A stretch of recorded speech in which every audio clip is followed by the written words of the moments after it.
Look, I thought a really good first day of practice. Certainly we're not going to jump to any conclusions right now, but I thought there were some good things I saw. I thought good competition between the offense and defense. And so for first day of OTA practice, I was pleased, but obviously we'll get in and watch the tape. I'm sure there's a ton of corrections we got to make.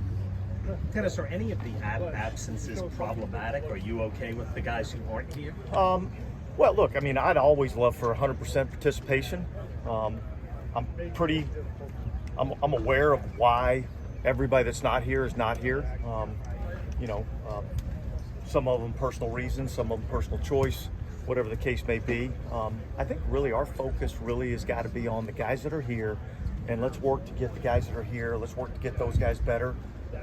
When guys aren't here, when they get here, we're going to welcome them with open arms, and we're going to go about getting ourselves ready for the 2024 season. We're going to see a few things throughout the course of training camp where we're going to, maybe try some different things. I think that's kind of the direction that we're looking at right now, and really working Taliesin over on the left side.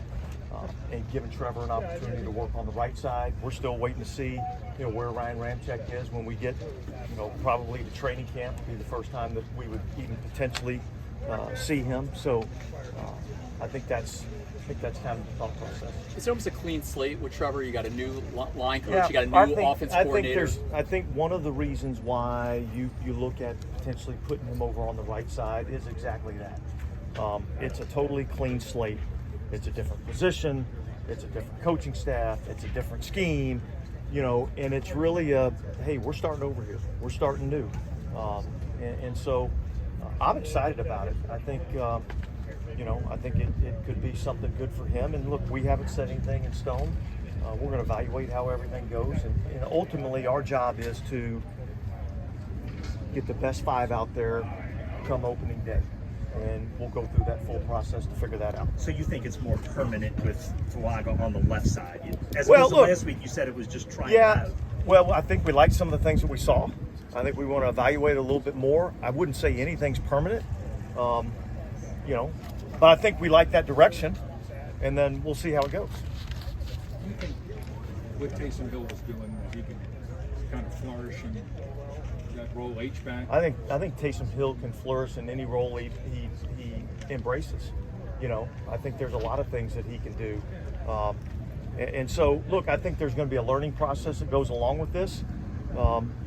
But there's a lot of different things that he can do. And I wouldn't say a lot of it is totally different than some of the things that he's done in the past for us. So, I think with a new staff in here and a new scheme, we're going to look at, like we were talking about with the offensive line, we're going to look at, okay, what can Taysom do? And where can we utilize him in this scheme where he can help us win football games? Because a follow-up, will he take the reps at quarterback? I wouldn't think we'd see a lot of him taking reps at quarterback during this time frame. We've got 2 young guys that we need every single rep that they can get, along with a starting quarterback who's, in a new system. So I wouldn't think that we'd see a lot of that. And we'll just evaluate how the quarterback position is, throughout this, time frame, and then as we get into training camp. Following up on that, because of where Clint came from, I'm sure there'll be comparisons to Juszczyk. Was that kind of something you all talked about, of utilizing Taysom? I think there's some things that Kyle Juszczyk does that we feel like, Taysom can do and do well. I wouldn't say that we would say that role is entirely the same. I'd say there's probably a few things outside of that realm that we feel like Taysom can do to help us. But Dennis, what would you just say you've seen from Clint Kubiak so far? Like, how has he impressed you? Look, I think the attention to detail and holding guys accountable to those details. I think that's something that he's really brought to the table for our group. And I think it's been good, and I think our players and I think our coaches are embracing that. What were your thoughts on Jake's day? It seemed like he looked just really comfortable out there. Yeah, look, I thought he had a good day. hit a nice basic on the backside. The thing that we're seeing with our guys is and stressing with our guys is getting through your progressions, and being able to listen to your feet, know where you got to go within the progression. That was what I thought, our guys did really well today. Nobody wins, I guess, a job like on the first day of OTAs, but when you see a guy like that or somebody coming in, they look sharp and good. How encouraging is that? I think anytime they look, it's encouraging, right? I mean, and yet, like I've opened up with, we're not crowning anybody as we sit here in the first day of OTAs. It's day one of a long evaluation process. And so here's the thing: the more of those positive days that you can put together, the more encouraging it is. And so we just got to make sure we're not riding the roller coaster and the up and downs. Consistency is really what we're looking for. Dennis, How would you describe how important is that y'all can find a nickel corner that you're confident in and they're confident in their ability to play on the inside? Because Alante Taylor is very confident on the outside, Paulson, Adibo, Lattimore, but to find that one guy, whether it's Kool-Aid or whoever it might be, to find that nickel corner y'all pick on. Yeah, look, obviously it's vitally important. I look at the nickel corner as a starter. We probably play 70% of our snaps are in some sort of sub defense. And so I look at that guy as a starter. I would say there was a lot of encouraging things with Alante Taylor in there last year, and yet there were some things that weren't as good as they needed to be. And so let's don't forget that Alante Taylor is a second-year player. It's his first year to play inside in the slot. So there's some learning that goes along with that. I think he'll be much better and much further along. He's getting that work now in the spring as opposed to the limited work that he got in training camp last year. So I think we're further along in terms of the coaching staff of where we feel like we can fill the roster out in those particular spots. Dennis, you mentioned yesterday that you talked to Lattimore. Based on that conversation, do you expect to see him before minicamp? No, I wouldn't. And I wouldn't say that that's been uncommon since probably about 2020. And so I wouldn't expect that. I know he's working hard. I know he's getting himself in the best shape that he can get into.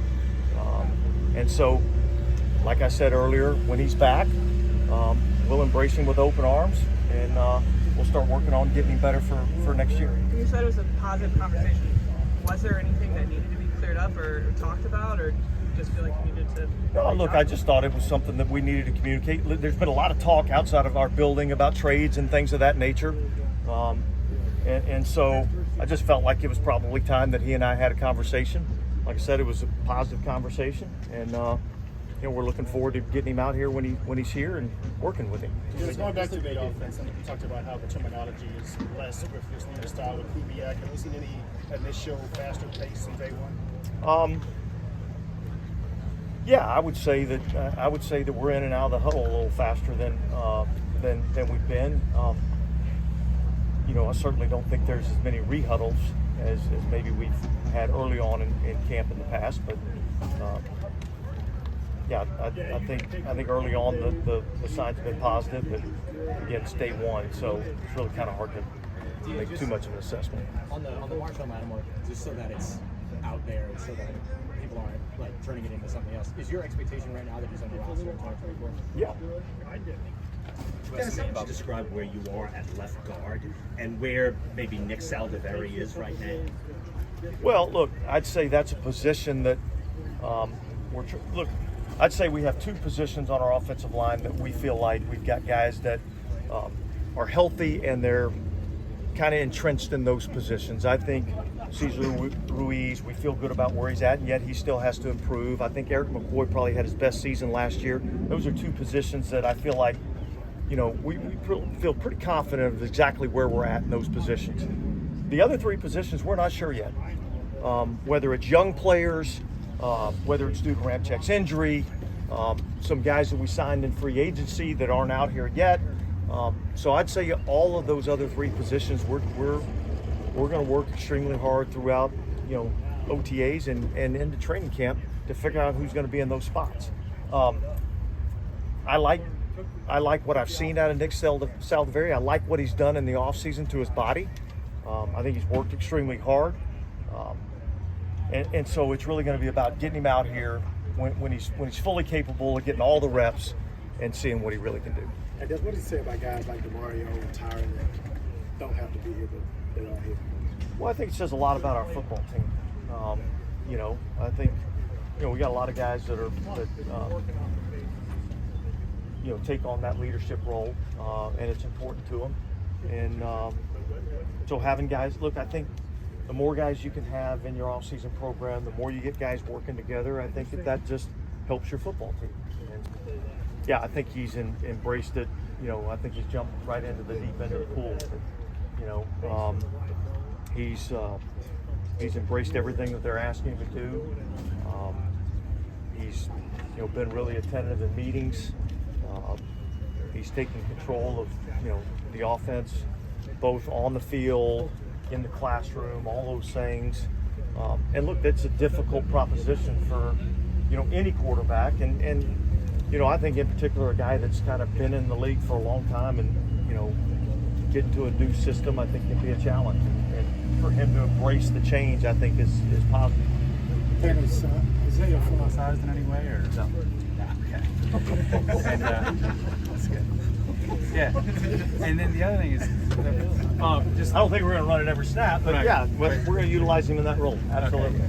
And So start game planning. yeah. And then just, and I know you don't want to talk about absences, but I'll make it brief. Just with a new offensive coordinator whose scheme kind of emphasizes the run game, like a star running back that could open himself up to criticism or dissatisfaction with the fan base by not showing up. So could you just put your perspective on that?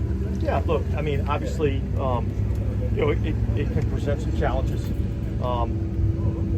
I'd say Alvin's kind of been in that same boat where he's been able to train and get himself ready on his own and be prepared and be ready to go when it's time to go. And so I think for me as the coach, I got to trust that that's what he's doing. You know, he's got, look, every year players go through different phases in their life, and then they begin to get other things that pull at them from one way or the other. Some may be positive, some may not be positive. You know, obviously Alvin's got a family now, right? So that pulls at him in terms of time commitments and things like that. So I think, you know, it's not the only family we all have is the family here on Airline Drive, and yet that is an important part of all of our lives. So I think we have to be understanding of that, and yet I do think it's important to have our guys here. Now, Dennis,